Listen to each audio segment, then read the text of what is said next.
Hello students, welcome to EPG Pathshala. I am Dr. Chirantan Rawal from Dr. APJ Abdul Kalam Government College, Silvassa, UT of Dadra and Nagar Haveli. Today we will discuss about yield of energy from glucose under the paper Carbohydrate Metabolism. So students, you learn about the glycolysis, you learn about the TCA cycle.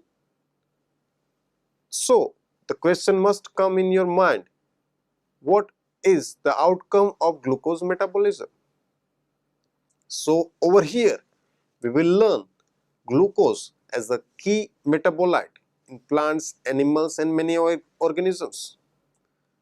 We try to understand how much yield of energy from glucose we are getting. We will touch the aspects of the cellular respiration and biochemistry behind ATP yield from glucose. Energy may be most simply defined as the capacity to do work or to cause particular changes. Thus, all physical and chemical processes are the result of the application or movement of energy.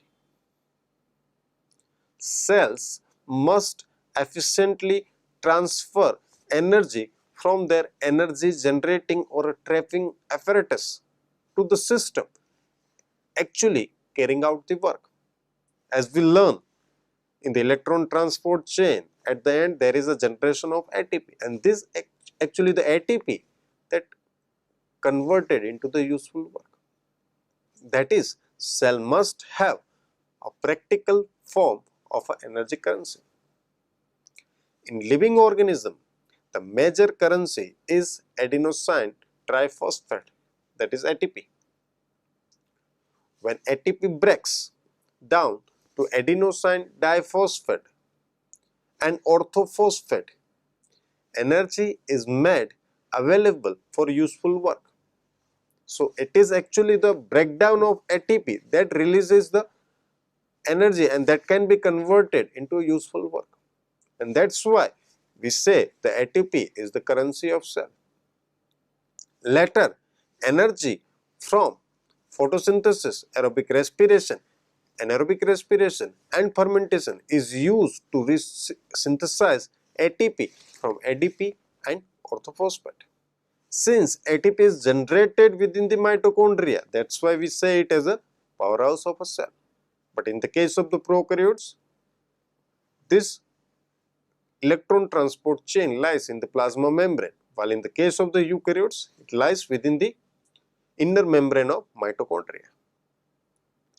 Metabolism, it is the sum total of all chemical reaction occurs in the cell. It can be divided into catabolism and anabolism. In catabolism, molecules are reduced in complexity and free energy is made available. Energy also can be derived from sunlight by the process called photosynthesis and the oxidation of inorganic nutrients. Anabolism involves the use of this free energy to increase the complexity of the molecules for the biosynthesis purpose. During catabolism, nutrients are funneled into a few common pathways for more efficient use of enzyme. A few pathways processes a wide variety of the nutrients. The tricarboxylic acid cycle, that is a TCA cycle, is the final pathway for the aerobic oxidation of a nutrient to carbon dioxide. The majority of energy released in catabolism is generated by the movement of electrons from electron transport carrier with more negative reduction potential to ones with more positive reduction potential. Thus, aerobic respiration is much more efficient than anaerobic catabolism. A wide variety of electron acceptors can be used in catabolism. endogenous organic molecules, that is a fermentation, oxygen, aerobic respiration, and oxidize exogenous inorganic and organic molecules other than the oxygen, that is a part of anaerobic respiration. Furthermore, reduced inorganic molecule as well as organic molecule can serve as an electron donor for electron transport and ATP synthesis. Microbial catabolism is unique in the diversity of nutrients and mechanism employed to make energy available. While in the case of the eukaryotes, in photosynthesis, trapped light energy boosts electron to more negative reduction potential or higher energy levels. These energized electrons are then used to make ATP and NADPH or NADH during electron transport. Proton motive force is generated by oxidative reactions and photosynthesis. It is used to power the production of ATP and other processes such as transport and motility. The maximum ATP yield in eukaryotes from glycolysis, the TCA cycle and the electron transport can readily calculated.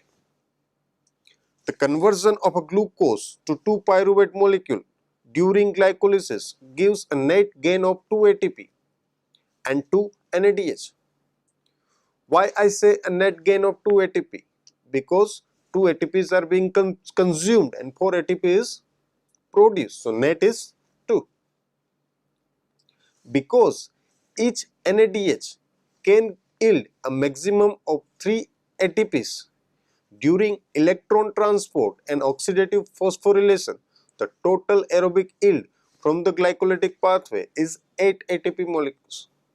But over here we need to keep in mind the transport of this NADH also to mitochondria expends 1 ATP.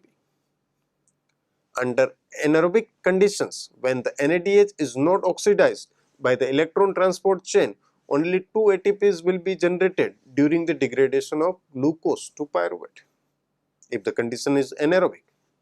Let's look at the concept map of this module.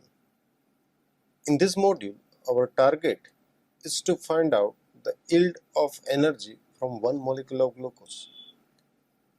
Glucose undergoes glycolysis, and then after the pyruvate that is formed will convert it into acetyl coenzyme A, and that acetyl coenzyme A enters into the TCA cycle. So from this entire process, the glucose is getting converted into carbon dioxide and water. The ultimately target over here is to find out the energy that is released from the one molecule of glucose. So over here we need to concentrate on the preparatory phase of the glycolysis, where the 2 ATP is actually consumed. Another phase of the glycolysis, that is the glycolysis payoff phase. Over here 2 coenzyme yield, that is 2 NADH we are getting, and ultimately 4 ATP is formed by the substrate level phosphorylation. So we need to take account of this. At the same time, oxidative decarboxylation step of the pyruvate will give 2 NADH. Similarly, from the Krebs cycle, we have a substrate level phosphorylation, oxidative phosphorylation of NADH, oxidative phosphorylation from the 2-FADH2, and then after we need to come on yield from the single molecule of glucose. So first of all, we need to go through the pathways of the glycolysis briefly, and the oxidative decarboxylation step and the Krebs cycle, and then after, picture will be clear in your mind how much ATP is formed from the substrate level phosphorylation and how much ATP we are getting through electron transport chain by NADH and FADH2. So we need to count how much NADH is generated from glycolysis, from oxidative decarboxylation, from Krebs cycle. At the same time, how much FADH2 has been formed. We need to take account of the energy expense. Glucose basically is an aldohexose which act as a key metabolite in many plants, animals, and microorganisms. In some microorganisms, it is the only source of energy. It is a good fuel due to its rich potential energy. Breakdown of glucose is the major source of cellular energy. Suppose if we eat starch containing food, then ultimately that polysaccharide is converted into monosaccharide, and that monosaccharide, that is nothing but the glucose, will enter into the glycolysis. Let's look at the cellular respiration.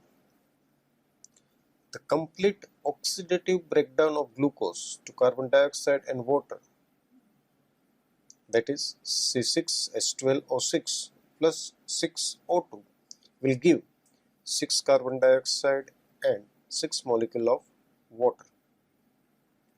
During this respiration process, a large amount of free energy, around 686 kilocalorie per mole, is released in the reaction. One glucose molecule gives 38 ATP molecules. Over here, my friends, we haven't accounted the expenses. So, the one glucose molecule gives 38 ATP molecules during the cellular respiration. But practically, some ATPs are utilized for moving pyruvates, for moving phosphates and ADP into the mitochondria. That has not been accounted over here. We need to account that, and then after we will come to the yield of energy from the glucose. In the screen, we are observing the ATP yield in a typical eukaryotic cell.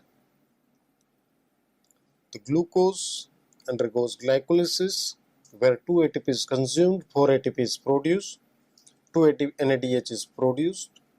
Then it undergoes oxidative decarboxylation, where 2 NADH is produced. That forms the acetyl coenzyme A, which ultimately enters into the Krebs cycle that releases 2 ATPs, 6 NADH and 2 FADH2. So students, we are exploring over here how much energy we will get from one molecule of glucose. Obviously, the glucose first enter into the glycolysis. It results into the 2 molecules of pyruvates. That pyruvates then get converted into acetyl coenzyme A, and that enters into the TCA cycle. The glycolysis is a series of reactions that takes place in the cytoplasm of all prokaryotes and eukaryotes. As you know that glycolysis is neither aerobic nor anaerobic. Glycolysis converts one molecule of glucose into 2 molecules of pyruvate. These molecules of pyruvate are then converted to acetyl coenzyme A. This acetyl coenzyme A is then ready for the entry into the citric acid cycle. 2 ATP molecules are needed for early reactions in the glycolytic pathways. That reactions are called energy consuming reactions.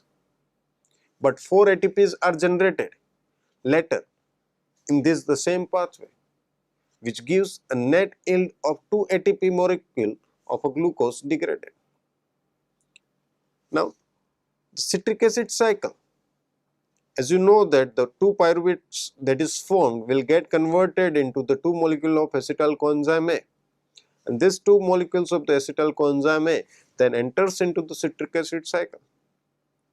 The citric acid cycle oxidizes pyruvate formed during the glycolytic breakdown of the glucose to carbon dioxide and water, with the concomitant production of energy. Acetyl coenzyme A from fatty acid breakdown and amino acid degradation products are also oxidized. In addition, the cycle has a role in producing precursors for the biosynthetic pathways. The cycle forms the central part of 3-step processes which oxidize organic fuel molecules into carbon dioxide with the concomitant production of ATP. During the TCA cycle, we discussed already that it produces the many precursors for the other pathways, for the amino acids, for the fatty acids. We discussed the same during the anapyruretic reactions. This diagram explains the process of glycolysis.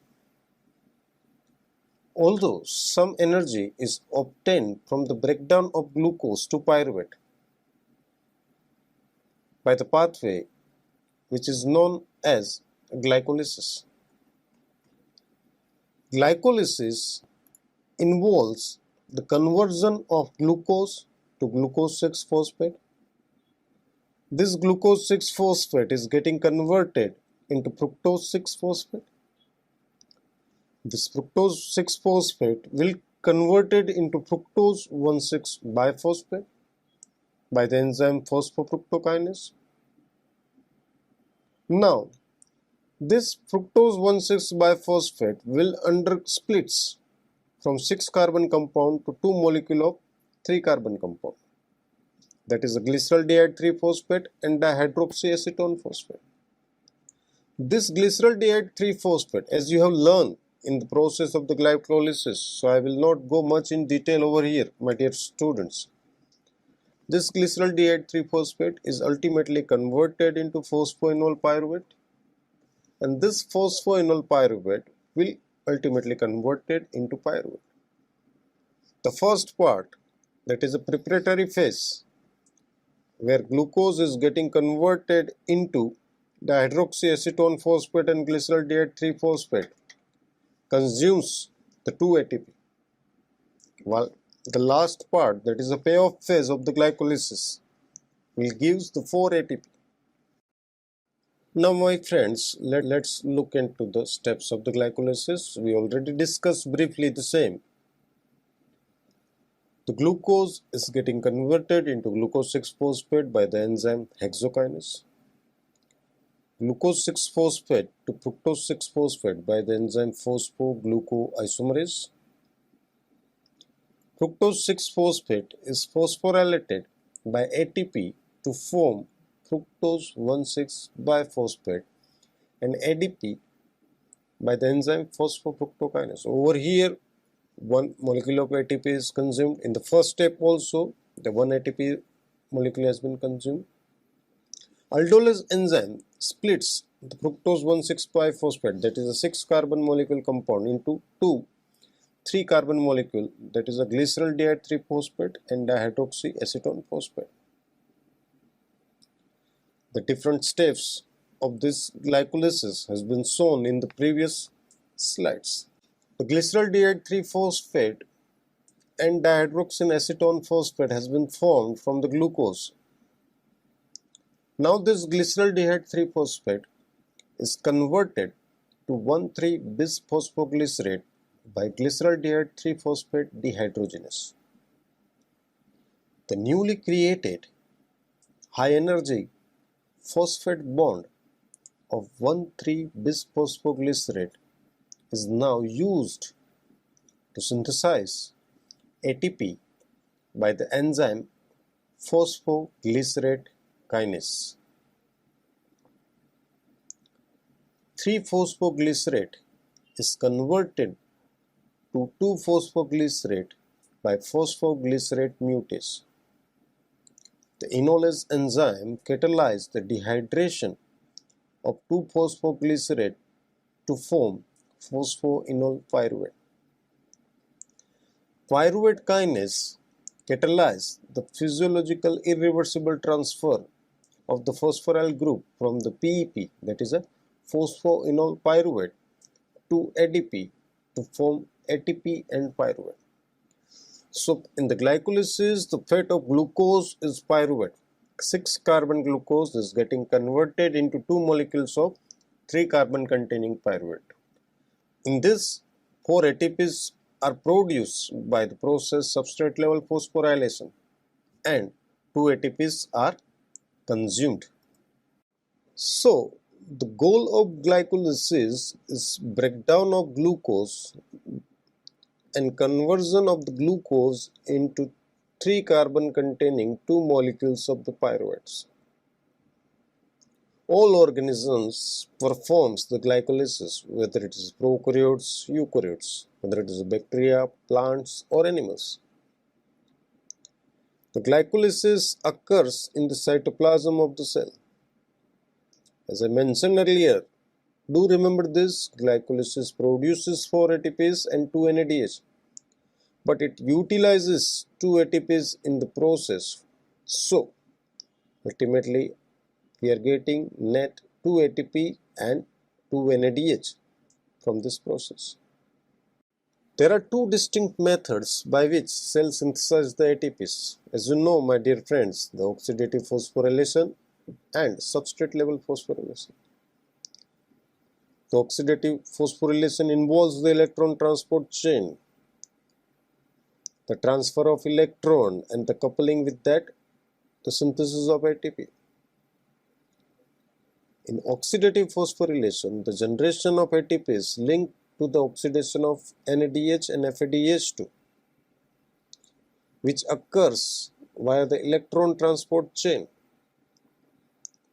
The electron that is donated by this reduced NADH and FADH2 releases the electron. That electron transports through the electron carriers, which are namely complex 1, 2, 3 and 4.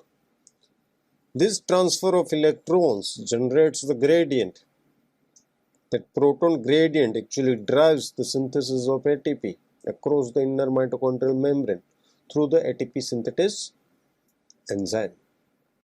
The 2 ATP synthetic reaction in glycolysis, which is catalyzed by phosphoglycerate kinase and pyruvate kinase, involves the direct transfer of phosphate from sugar phosphate intermediates to ADP. These reactions are examples of substrate level phosphorylation. Why it is called substrate level phosphorylation? Because over here the phosphate group is transferred directly from the intermediates, that is a sugar phosphate intermediates, to ADP and results into the formation of ATP, and that's why it is called what? A substrate level phosphorylation. We learn the glycolysis, and the fate of glycolysis is glucose is converted into 2 molecules of pyruvate.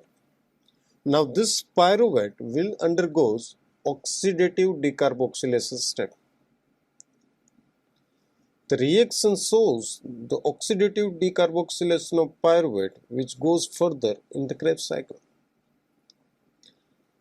This oxidative decarboxylation step is very important because it converts the pyruvates into the acetyl coenzyme A, and actually this acetyl coenzyme A, it enters into the TCA cycle.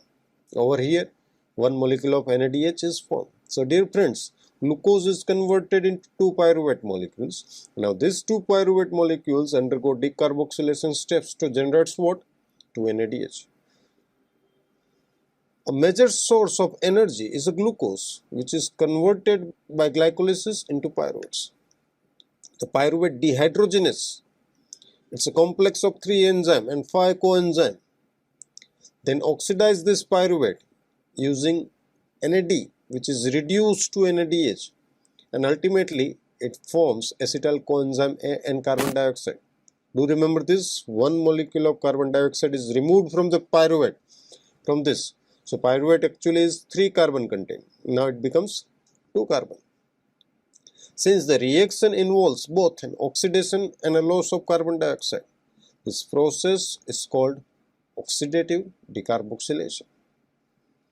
Now we already have a look on the glycolysis oxidative decarboxylation step. Now let's move to the next part where this acetyl coenzyme A enters, that is a citric acid cycle. The citric acid cycle, also known as TCA, that is a tricarboxylic acid cycle or a Krebs cycle, is used to oxidize the pyruvate formed during the glycolytic breakdown of glucose into carbon dioxide and water. It also oxidizes the acetyl coenzyme A arise from the fatty acid degradation and amino acid degradation products. In addition, the cycle provides precursor for many biosynthetic pathways. The citric acid cycle operates in the mitochondria of the eukaryotes and in the cytosol of prokaryotes. Succinate dehydrogenase, the only membrane-bound enzyme in the citric acid cycle, is embedded in the inner mitochondrial membrane in eukaryotes, while in the plasma membrane of the prokaryotes. The cycle forms the central part of a three-step process which oxidizes organic fuel molecules to carbon dioxide with the release of ATP.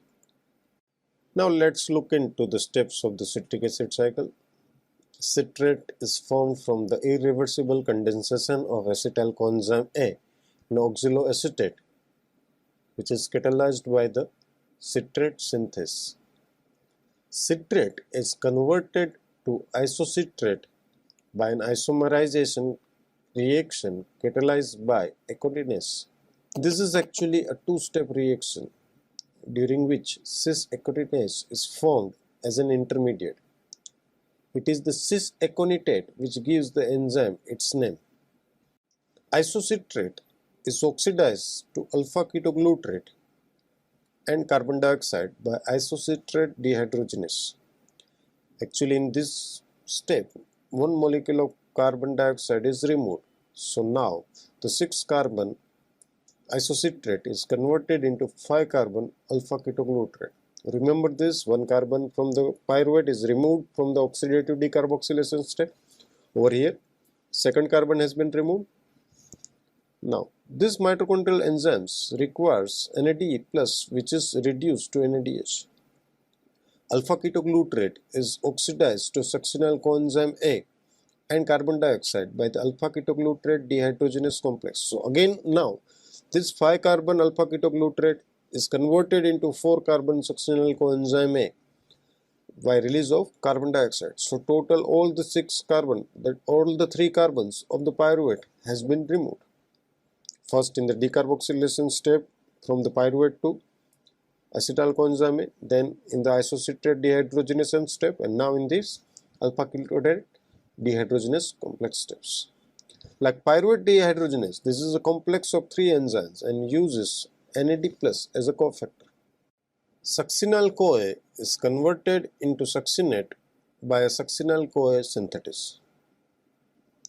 The reaction uses the energy released by cleavage of the succinyl coenzyme A bond to synthesize either GTP, mainly that is in the animal, or ATP, that is exclusively in plants, from inorganic phosphate, and respectively either GDP or ATP. Succinate is oxidized to fumarate by succinate dehydrogenase.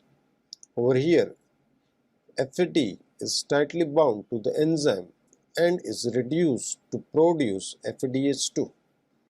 Fumarate is converted to malate by fumarase. This is a hydration reaction requires the addition of a water molecule. Malate is oxidized to oxaloacetate by malate dehydrogenase. NAD plus is again required by the enzyme as a cofactor to accept the free pair of electron and produce the NADH. Each turn of the cycle gives 1 molecule of GTP, 3 molecules of NADH, and 1 molecule of FADH. The citric acid cycle completes the oxidation of glucose to 6 molecules of carbon dioxide. 4 molecules of ATP are obtained directly from glucose molecule, 2 from glycolysis and 2 from the citric acid cycle, 1 for each molecule of pyruvate. In addition, 10 molecules of NADH, 2 from the glycolysis, 2 from the conversion of pyruvate to acetyl coenzyme, and 6 from the citric acid molecule, and 2 molecules of FADH2 are formed. So total 10 NADH and 2 FADH. The remaining energy derived from the breakdown of glucose comes from the reoxidation of NADH and FADH2, with their electrons being transferred through the electron transport chain to reduce oxygen to water. So FADH2 NADH that comes out of this glycolysis, TCA cycle, oxidative decarboxylation steps, then undergoes electron transport chain that donates the electrons to the electron transport chain. Electron transport chain operates in the inner membrane of the mitochondria in eukaryotes. Electron transport and oxidative phosphorylation occurs in the inner membrane of the mitochondria. This process reoxidizes the NADH and FADH2 that arise from the citric acid cycle, which is again located in the mitochondrial matrix, and glycolysis, which occurs in the cytoplasm, and fatty acid oxidation, which again located in the mitochondrial matrix, and traps the energy released as ATP. Oxidative phosphorylation is by far the major source of ATP in the cell. In prokaryotes, the component of electron transport and oxidative phosphorylation are located in the plasma membrane. Electrons are transferred from NADH to oxygen along the electron transport chain, which is also called the respiratory chain. NADH passes the electrons to the complex 1. Electron transport is normally tightly coupled to the ATP synthesis. Electron transferred to complex 1 will eventually transfer to other complexes, and finally it ends to the terminal electron acceptor, that is in the aerobic respiration is oxygen. Electron transport is normally tightly coupled with ATP synthesis. Electrons do not flow through the electron transport chain to oxygen unless ADP is simultaneously phosphorylated to ATP. Just remember the inhibitors of the electron transport chain, where the uncouplers can uncouple these two processes, which ultimately ends into the release of energy in the form of heat. During oxidative phosphorylation, the electrons of NADH and FADH2 combines with the oxygen, and the energy released from the process drives the synthesis of ATP from ADP. The transfer of electrons from NADH to oxygen releases a large amount of energy, 52.5 kilocalorie per mole for each pair of electron transferred, so that this energy can be harvested in usable form. The process takes place gradually by the passage of electrons through a series of carriers which constitute the electron transport chain. The components of the electron transport chain are located in the inner mitochondrial membrane of eukaryotic cell. In aerobic bacteria, which uses a comparable system, components of the electron transport chain are located in the plasma membrane. In either case, the transfer of electron from NADH to oxygen yields sufficient energy to drive the synthesis of 3 molecules of ATP. Electrons from FADH2 enters the electron transport chain at a lower energy level, so the transfer to oxygen yields less usable free energy, only 2 ATP molecules. So students, now let's come to the net energy yield from the aerobic respiration of a glucose. Glucose is converted into pyruvate. At that time 2 ATP is consumed and the 4 ATP is produced. So the net yield from the glucose by the substrate level phosphorylation is 2 ATP. This pyruvate is getting converted by oxidative decarboxylation into acetyl coenzyme. This acetyl coenzyme enters into the Krebs cycle, which ultimately gives 2 ATP. So the net ATP yield by substrate level phosphorylation from glycolysis and from the Krebs cycle is 4 ATP. Most of the ATP that we are getting, that is through electron transport phosphorylation, that is around 32 ATPs. My dear friends, you might have remembered we got 10 NADH molecules. Each NADH produced in the glycolysis is worth a 2 ATP. The NADH that is produced actually having a 3 ATP value, but the transfer of this NADH from cytoplasm to the mitochondria expends 1 ATP. So there is a net gain of 2 ATP for each NADH produced in glycolysis. Each NADH produced in the conversion of pyruvate to acetyl coenzyme and Krebs cycle is worth 3 ATPs. So that is around 8. So 8 3s are 24. FADH gives 2 ATPs. So 2 2s are 4. 24 plus 4, 28. And the 4 ATPs that we are getting from that. So net energy production, that is 36 ATP. So students, in this lecture we try to explore how much energy that we are getting from one molecule of glucose. We touch the aspects of the glycolysis, tricarboxylic acid cycle, that is TCA cycle, glycolysis and citric acid cycle yields a total 4 molecule of adenosine triphosphate directly from each glucose molecule. That is again the part of substrate level phosphorylation. In addition, the 10 molecules of NADH, that is 2 from glycolysis, 2 from the conversion of pyruvate to acetyl coenzyme and 6 from the citric acid cycle, and 2 molecules of FADH2 are formed. This FADH2 and NADH delivers the electrons to the electron transport chain, and that transfer of electrons through the electron transport chain will generate a proton gradient, which generates the proton motive force, which drives the synthesis of ATP. So this remaining energy derived from the breakdown of glucose comes from the reoxidation of NADH and FADH2, with their electrons being transferred through the electron transport chain and reduce oxygen to water, that is H2O. Theoretically, a total of 38 ATPs are formed from complete oxidation of glucose, but practically 36 ATPs are produced due to the loss of some ATP in transport.